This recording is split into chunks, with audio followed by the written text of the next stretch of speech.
시편 50편 15절 말씀입니다. 제가 한 번 더 봉독해 드리겠습니다. 환난 날에 나를 부르라. 내가 너를 건지리니 내가 나를 영화롭게 하리라. 아멘. 성도 여러분, 혹시 여러분은 살아가면서 신체적으로 아주 위급한 상황에 처해 보거나 처한 사람을 만나신 적이 있습니까? 그럴 때 여러분이라면 가장 먼저 무엇을 하시겠습니까? 네, 맞습니다. 대부분의 사람들은 지금 말씀하신 것처럼 119에 신고를 합니다. 그리고 난 다음 응급처치를 합니다. 요즘에는 많은 사람들이 응급처치하는 기술을 배웠고 또 응급처치할 수 있는 기구들이 곳곳에 비치가 되어 있습니다. 응급처치는 아주 다양합니다. 그가 숨을 쉬지 않는다면 심폐소생술을, 그가 피를 흘리고 있다면 깨끗한 수건 또는 멸균거즈로 지혈을 할 것이고, 만약 산에서 떨어져 다리가 부러졌다면 움직이지 못하게 하고 주변에서 편편하고 단단한 나뭇가지로 고정을 할 것입니다. 그러나 이 모든 것들보다 우선은 119에 신고를 할 것입니다. 이처럼 영적으로 죽어가는 사람을 만났을 때도 119 신고를 해야 합니다. 119 신고는 육체뿐 아니라 영적인 부분에서도 동일하게 필요합니다. 다만 다른 것이 있다면 그 첫째는 119 신고를 할 때 소방서에서 받고 출동하는 것은 육안으로 볼 수 있는 육체적 생명의 위급한 상황일 때이고, 하나님이 받으시고 출동하는 119 신고는 눈에 보이는 것뿐 아니라 보이지 않는 영적인 일들까지 포함해서 모든 위급한 상황에서 신고할 수 있다는 것입니다. 둘째는 신고하는 방법입니다. 여러분 소방서에 어떻게 신고하십니까? 네, 전화기, 집에 집전화든 핸드폰이든 전화기로 신고를 하지요. 물론 소방서가 바로 옆에 있다면 뛰어가서 직접 가서 신고할 수도 있습니다. 근데 천지를 창조하시고 다스리시는 하나님, 우리를 구원하시고 지키시는 하나님에게 하는 119 신고는 어떻게 하십니까? 기도로 하십니다. 오늘은 정확하게 우리 박미자 전사님이 알고 계시네요. 묵상기도, 통성기도, 일기나 편지로 하는 기도, 금식기도, 작정기도, 길거리를 걸으며 드리는 기도 등 기도의 방법은 달라도 우리 편에서 하나님께로 연락을 취할 수 있는 방법은 기도입니다. 물론 하나님 편에서 우리를 찾아오시는 방법은 무궁무진합니다. 당신의 마음대로시겠죠. 그러나 우리 편에서는 기도를 통해서 하나님께 연락을 취할 수 있습니다. 그래서 기도는 우리의 삶에서 가장 중요합니다. 오늘은 그 기도에 대해 말씀을 증거하고자 합니다. 여러분은 신앙생활 하면서 기도에 대한 말씀을 수없이 많이 들었을 것입니다. 그럼에도 오늘 말씀을 전하는 것은 기도가 절실히 필요한 현실이기 때문입니다. 기도는 하나님의 명령입니다. 하나님은 우리에게 여러 상황에서 기도하라고 명령하십니다. 먼저 하나님은 원수를 위해 기도하라고 하십니다. 여러분이 미워하는 사람을 위해 기도가 나옵니까? 그런 경험이 있습니까? 다 고개를 끄덕끄덕 하시네요. 저도 제가 너무나 미워하는 사람을 위해 기도한 적이 많습니다. 다윗처럼 처음에는 그에 대한 원망, 또 하나님께서 그를 징계해 주셨으면 하는 소망, 이런 것들을 솔직하게 고백합니다. 하지만 계속 기도하다 보면 하나님께서 내 마음을 성령으로 어루만져 주셔서 그를 축복하는 기도를 하게 되는 것을 많이 경험했습니다. 또한 시험에 들지 않게 기도하라고 말씀하십니다. 우리는 기도 없이는 수없이 시험에 빠지게 됩니다. 그런 속성을 하나님께서 너무나 잘 아시기 때문에 시험에 들지 않도록 기도하라고 하십니다. 여러분이 기도를 쉬고 있다면 여러분이 알든 모르든 시험에 빠져 있습니다. 또한 악함을 회개하고 기도하라고 하십니다. 우리가 회개할 때 반드시 기도가 필요하죠. 쉬지 말고 기도하라고 하십니다. 쉬지 말고 기도하라고 하실 때 이것은 우리를 위한 하나님의 뜻이라고 분명하게 말씀하십니다. 뿐만 아니라 병든 자가 있으면 서로 죄를 고백하고 병이 낫기를 위하여 기도하라고 하십니다. 여러분 중에 아픈 사람이 있습니까? 가족 중에, 성도들 중에, 친구, 동료들 중에 있습니까? 그들을 위해 기도하십니까? 아멘. 또한 세상의 마지막이 가까이 왔으니 정신을 차리고 기도하라고 하십니다. 여기는 그냥 기도하라고 하시는 게 아니라 정신을 차리고 기도하라고 말씀하십니다. 정말 집중해서 기도해야 할 때라고 말합니다. 여기까지는 성경의 신약에서 기도하라 명하신 부분들을 추려봤습니다. 그리고 오늘 본문을 보면 환난 날에 하나님을 부르라고 하십니다. 우리는 평안할 때도 늘 주님과 대화하듯 기도해야 합니다. 그러나 특히 환난을 당할 때에는 다른 어떤 것을 찾거나 그것을 쫓아가지 말고 오직 하나님을 부르며 기도해야 합니다. 하나님만 의지해야 합니다. 그래야 시험에 빠지지 않을 수 있습니다. 그 환난에서 건짐을 받을 수 있습니다. 명심하시기 바랍니다. 다른 어떤 것을 쫓아다니지 마십시오. 어떤 누구도 의지하지 마십시오. 여러분이 어려움에 처했고 공경에 처했다면 오직 하나님만을 찾으시고 부르짖기를 바랍니다. 하나님은 성경의 여러 군데에서 같은 말씀을 하셨습니다. 너희는 내게 부르짖으며 내게 와서 기도하면 내가 너희들의 기도를 들을 것이요. 너는 내게 부르짖으라. 내가 내게 응답하겠고 내가 알지 못하는 크고 은밀한 것을 내게 보이리라. 하나님은 힘들 때 혼자 끙끙대지 말고 혹은 자기랑 다 비슷한 사람들을 쫓아다니며 그들의 조언을 구하지 말고 당신께 나아와 기도하라고 하십니다. 그래서 이스라엘의 위대한 왕인 다윗도 힘들고 고통스러운 환난이 찾아오면 자신의 힘으로 극복하려 하지 않고 먼저 하나님께 나와 기도했습니다. 그래서 하나님이 그를 당신의 마음의 합판자라고 한 거예요. 오직 하나님만 의지해서 왕이면 그 당시 왕이면 무엇이든지 할 수 있지 않습니까? 날아가는 새도 떨어뜨릴 수 있는 게 그 시대의 왕이 아닙니까? 그런데 그는 하나님께 나와서 늘 기도했다는 것입니다. 나의 환난 날에 내가 주께 부르짖으리니 주께서 내게 응답하시리라. 다윗의 믿음입니다. 우리도 이와 같은 믿음을 가져야 될 줄 믿습니다. 다윗의 고백을 통해서도 환난 날에는 주님께 기도해야 할 것을 가르쳐 주십니다. 이것이 기도의 놀라운 힘입니다. 또한 기도는 우리를 위한 하나님의 명령이실 뿐만 아니라 영혼을 구원하실 때 사용하시는 큰 도구입니다. 왜냐하면 기도는 죽어가는 영혼을 살리기 위한 응급 구조 신호이기 때문입니다. 생사가 오고 가는 위급한 상황에서 우리가 119를 가장 먼저 생각하고 신고하듯 영혼이 죽어갈 때도 하나님께 119 신고를 해야 한다는 것입니다. 다만 그것은 소방서에 전화기로 하는 119 신고가 아니라 전능하신 하나님께 간절한 기도로 하는 119 신고입니다. 죽어가는 생명을 살리는 것이 무엇보다도 시급하듯 영혼을 살리는 것도 하나님 나라에서는 어느 무엇보다 시급한 일이기 때문입니다.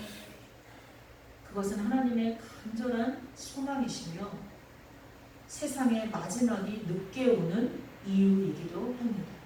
어떤 이들은 세상이 이렇게 썩어져 가는데 왜 하나님 안 오십니까? 왜 저들을 심판하지 아니하십니까? 이렇게 기도하시는 분도 있어요. 또 많은 청년들이 모여서 마라나타 주 예수여 어서 오시옵소서 찬양을 합니다. 저도 그 찬양의 은혜를 받고 그렇게 막 찬양을 부르며 기도한 적이 있습니다. 그런데 기도하다 보니까 지금 오시면 나는 구원받지만 내가 기도하고 있는 구원받지 못한 저들은 어떻게 하지? 많은 걱정이 들 때가 있었습니다. 모든 민족에게 예수님에 관한 십자가 복음이 전파되어서 한 영혼이라도 더 구원받기를 원하시는 간절한 하나님의 소망이십니다. 우리는 이 소망 안에 함께 기도로 동참해야 합니다. 저와 여러분 지금 아프가니스탄으로 달려갈 수 있습니까? 저와 여러분 저 인도 땅에 모든 잡신이 존재하는 일본 땅으로 중국 공산국가로 우리가 나아갈 수 있습니까? 지금? 어떻게 하나님의 소망 가운데 우리가 동참하겠습니까? 기도로 동참해야 될 줄 믿습니다. 지난주 저는 하지 않아야 할 것을 하는 것은 허물이요 반드시 해야 할 것을 하지 않는 것은 죄라고 말씀드렸습니다. 기도하지 않는 것은 죄입니다. 기도는 다른 이의 생명을 구하는 밧줄일 뿐 아니라 자기 자신의 생명을 구하는 생명줄과도 같습니다. 마치 엄마 뱃속의 아기가 탯줄로 엄마와 연결되어 있어서 그 생명을 유지하는 것처럼 기도는 하나님과 우리를 연결하는 탯줄과도 같은 생명줄입니다. 탯줄이 끊어지면 아이는 죽습니다. 탯줄이 꼬여도 아이는 죽습니다. 우리가 범죄했을 때 우리의 죄를 서로 고백하고 기도하면 우리의 죄악이 사함을 받을 뿐 아니라 우리의 질병도 치유받게 되는 것도 기도를 통해서라고 주님은 말씀하십니다. 또한 기도는 숨을 쉬지 않으면 죽는 것처럼 기도하지 않으면 죽기 때문에 기도는 호흡과도 같다고 말씀합니다. 그래서 기도하지 않는 것은 우리의 생명을 스스로 죽게 하는 것과 같습니다. 오죽하면 사무엘 선지자도 기도하는 것을 쉬는 죄를 짓지 않겠다고 고백했겠습니다. 사무엘 선지자는 정확하게 알고 있습니다. 기도하는 것을 쉬는 것은 죄라는 것을. 여러분 기도하고 계십니까? 하지 않아야 될 것을 하는 그 허물이 더 클까요? 아니면 반드시 해야 할 것을 하지 않는 것이 더 클까요? 허물보다 죄가 더 무겁지 않겠습니까? 주님이 기도하라고 여러 번 명령하셨는데 우리가 기도하지 않는다면 그것은 분명한 죄입니다. 불순종입니다. 기도하는 것은 반드시 우리가 순종해야 할 하나님의 명령입니다. 그리고 기도는 자기 자신의 생명을 지키는 것이고 다른 이의 영혼을 구원하는 119 신고입니다. 따라서 하나님과의 관계를 올바르게 유지하는 데 있어서도 그렇고 사명을 감당하는 데 있어서도 기도는 매우 중요합니다. 요즘 저는 중보기도 요청을 많이 받습니다. 개인을 위한 기도로는 급한 문제를 해결받고자 하거나 오랫동안 소원하며 준비한 어떤 일들이 이루어지기를 바라거나 질병이 치유되길 바라는 기도를 부탁받습니다. 나아가 사명을 잘 감당하길 바라는 기도나 자신의 믿음이 흔들리지 않고 신앙생활을 잘하길 바라는 기도를 함께 해달라고 요청해 옵니다. 그리고 교회의 회복, 가정의 회복, 사명 감당을 위해서 자신이 속한 가정이나 직장의 복음 전도를 위해서도 많은 분들이 기도를 요청합니다. 특히나 요즘은 자연재해로 어려움을 당하는 많은 사람들을 위한 중보기도와 탈레반에 의해 생명의 위협을 받고 있는 아프가니스탄을 위한 기도 요청이 많습니다. 아프가니스탄에 남은 각국의 사람들과 그것을 탈출하고자 하는 아프가니스탄인들을 위한 기도가 필요합니다. 얼마나 급했으면 떠오르는 비행기를 붙잡고 그 비행기가 올라가다가 그 사람 떨어져 죽어요. 어젠가 그제는 테러가 있었습니다. 그래서 48시간 만에 미국이 그 테러에 관계되는 사람을 2명 죽였다고 나왔습니다. 1명 죽였다고 나오더니 오늘 또 2명 죽였다고 나왔습니다. 내일 모레면 미군이 철수합니다. 프랑스는 남겠다고 했지만 미군의 강력한 무기와 모든 미군들이 철수하면 그 나머지 상황은 지금보다 심각한 아비규환의 상황일 것입니다. 무엇보다 우리가 기도해야 하는 것은 그곳에서 지금 교회가 부흥하고 있었다는 거예요. 지하교회들이. 근데 이 사람들이 무조건 자신들의 그 종교, 그 교리에 의해서 기독교인을 잡아 죽여요. 집집마다 찾아다니면서 기독교인들과 또 미군이나 우방 국가에, 그러니까 서방 국가에 협력했던 자들, 그런 사람들을 잡아서 다 총으로 쏴 죽이고, 특히나 여자들은 이 히잡을 입지 않은 사람들은 막 몸뚱이로 때리고 화형을 시키고, 그런 일들이 지금 막 일어나고 있다는 것입니다. 우리는 그 형제 자매들을 위해서 기도해야 합니다. 이런 사실들은, 이런 기도의 요청들은 특별히 누군가 해오지 않아도 우리 스스로 마음에서 하나님의 마음이 느껴지고 하나님의 눈동자가 거기를 향했다는 것이 느껴져서 저절로 기도가 나와야 되는 것입니다. 요즘 일어나고 있는 여러 정황들은 우리가 정신 차리고 깨어 기도하지 않으면 안 된다고 말하고 있습니다. 지금 이 순간 모든 민족을 향한 하나님의 마음과 결단이 어떠신지 우리는 정확히 알 수 없습니다. 하나님의 마지막 심판이 코앞에 와 있다는 것 정도만 우리가 의식하지 그것이 언제인지도 잘 모릅니다. 다만 이미 말씀해 주신 성경 말씀을 통해서 우리가 짐작할 수 있을 뿐입니다. 그렇기 때문에 계속하여 기도함으로 우리는 하나님의 영 안에 머물며 그 영을 통해서 하나님의 마음을 알 수 있어야 할 것입니다. 그래서 기도해야 합니다. 왜냐하면 기도는 우리 편에서 하나님을 찾아가는 최고의 방법이기 때문입니다. 평안할 때 하는 기도는 주님과 단둘이 산책을 하며 나누는 은밀한 대화와 같습니다. 또는 찻집에 앉아서 차 한잔을 하며 나누는 담소와 같을 수도 있습니다. 그러나 환난 날에 하는 기도는 정말 응급한 기도입니다. 119 신고와 같을 것입니다. 때문에 되도록 많은 사람들이 협력하는 것이 도움이 됩니다. 119 차가 환자를 싣고 갈 때도 많은 사람들의 도움으로 오토바이를 타고 배달하는 분이 길을 열어주고, 경찰이 길을 열어주고, 그리고 시민들이 스스로 길을 열어줘서 홍해가 갈라지듯이 그 119 차가 빠져나갈 수 있게 해줌으로 그 안에 탄 환자가 시간을 놓치지 않고 생명을 건지는 것들이 뉴스에 가끔 나오지 않습니까? 응급 상황에서는 많은 사람들의 도움이 필요합니다. 지금과 같은 상황에서도 우리는 합심하여 기도해야 합니다.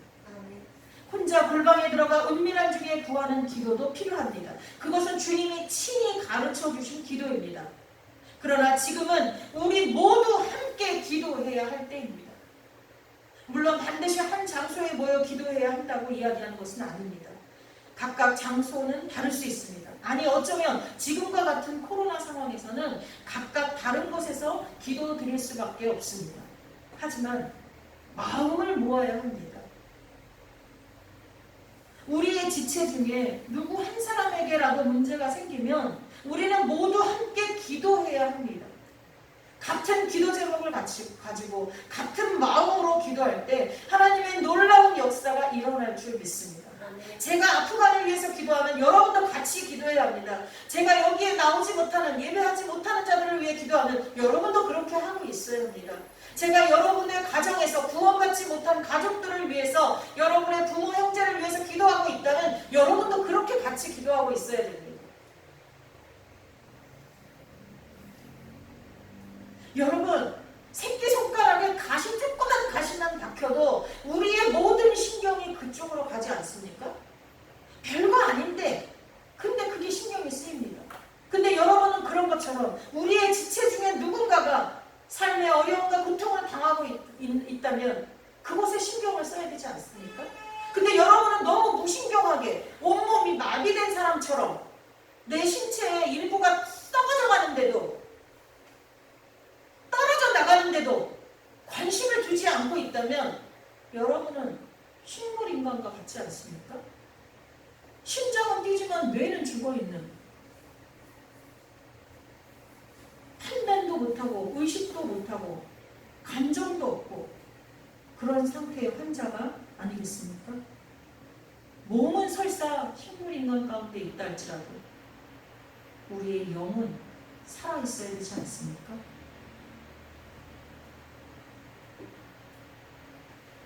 식물인간으로 있는 분들을 가족으로 둔 분들의 마음은 얼마나 아프겠습니까? 우리가 그와 비슷한 영적 상태에 있다면 하나님의 마음은 얼마나 아프시겠습니까? 예수님 안에서 구원받은 형제 자매는 모두 한 지체입니다. 지금 코로나가 길어지니까 정말 사랑이 식어지고 있습니다. 가족 간의 관계뿐만 아니라 직장, 동료들의 관계도, 친구의 관계도, 특히나 성도들의 관계도. 코로나 기간 동안 단 한 번도 예배에 나오지 않은 사람들의 퍼센트를 조사하니까 5명 중에 1명이 한 번도 예배를 이 코로나 기간 동안 나오지 않은 것으로 조사가 됐다고 합니다. 이러한 가운데 우리들의 사랑이 식어지고 있습니다. 옛날 어른들은 참 지혜로웠던 것 같아요. 눈에서 멀어지면 마음에서도 멀어진다는 말을 하셨잖아요, 어른들이. 진짜 우리가 서로 보지 않으니까 우리의 마음도 각각 뿔뿔이 흩어져서 서로를 사랑하는 마음이, 관심을 갖는 마음이 식어지고 있습니다. 이건 사탄의 계략입니다. 우리는 정신을 바짝 차리고 기도해야 합니다. 지역적인 교회를 뛰어넘어야 합니다. 지금과 같은 상황에서는 자기 자신의 믿음을 지키기도 어려울 것입니다. 어떤 분이 이런 말씀을 하셨습니다. 자기는 3일만 기도하지 않아도 자기 밑바닥의 죄성이 다 드러난다고. 그래서 기도를 쉴 수가 없다고. 그렇습니다. 지금과 같은 시기에는 자기 믿음 하나 지키기도 어렵습니다. 그러나 오늘 본문에서 말씀하신 하나님께 부르짖어야 할 때, 하나님을 찾을 때가 지금임을 기억해야 할 것입니다. 아멘. 지금과 같은 상황일수록 우리는 나 아닌 다른 지체들을 위해서 많이 기도해야 합니다. 깊이 기도해야 합니다. 그리고 죽어가는 수많은 영혼들을 위해, 또한 삼킬 자를 두루 찾아다니는 우는 사자와 같은 사탄의 먹이가 되기 직전인 우리 형제 자매들을 위해 기도해야 할 것입니다. 아멘. 기도하는 것이, 예배하는 것이 장기적으로 쉬어지고 있는 사람들은 사단의 밥이 될 확률이 높습니다. 무리에서 떨어져 나간 그런 작은 새끼들이나 힘없는 그런 짐승들이 사자의 밥이 되지 않습니까? 지금이 사단이 공격으로 우리를 공격해오는 시기입니다. 여러분, 핏줄과도 같은 생명의 줄인 기도, 호흡과도 같은 기도, 가장 위급할 때 떠오르는 119 신고인 기도를 빨리 회복하시기 바랍니다. 아멘. 기도하지 않으면 저와 여러분은 반드시 죽습니다. 숨이 끊어지지 않도록 지금 숨을 내쉬기 바랍니다. 아멘. 기도하겠습니다. 우리를 살리시고 지키시는 은혜의 하나님, 감사합니다. 기도로 하나님과 연결되어 있음에 감사드립니다. 아멘. 기도하지 않으면 시험에 빠질 수밖에 없고 죽을 수밖에 없다는 것을 또 한 번 일깨워 주시니 감사합니다. 아멘. 그리고 지금 우리가 더 정신 차리고 기도해야 할 때임을 가르쳐 주셔서 감사합니다. 아멘. 우리 자신의 믿음을 위해서, 그리고 우리에게 주신 사명을 감당하기 위해서, 그리고 죽어가는 수많은 영혼 구원을 위해서 기도하게 하여 주옵소서. 아멘. 피를 흘리며 다 죽어가고 있거나 쓰러져 숨을 멈춰버린 이웃들을 그냥 지나치는 비겁하고 잔인한 사람이 되지 않도록 은혜를 베풀어 주옵소서. 아멘. 오직 하나님의 자녀로서의 고귀한 품위를 가지고 사랑을 실천하는 신실한 하나님의 백성이 되게 하여 주옵소서. 아멘. 예수님의 이름으로 기도하옵나이다. 아멘. 아멘.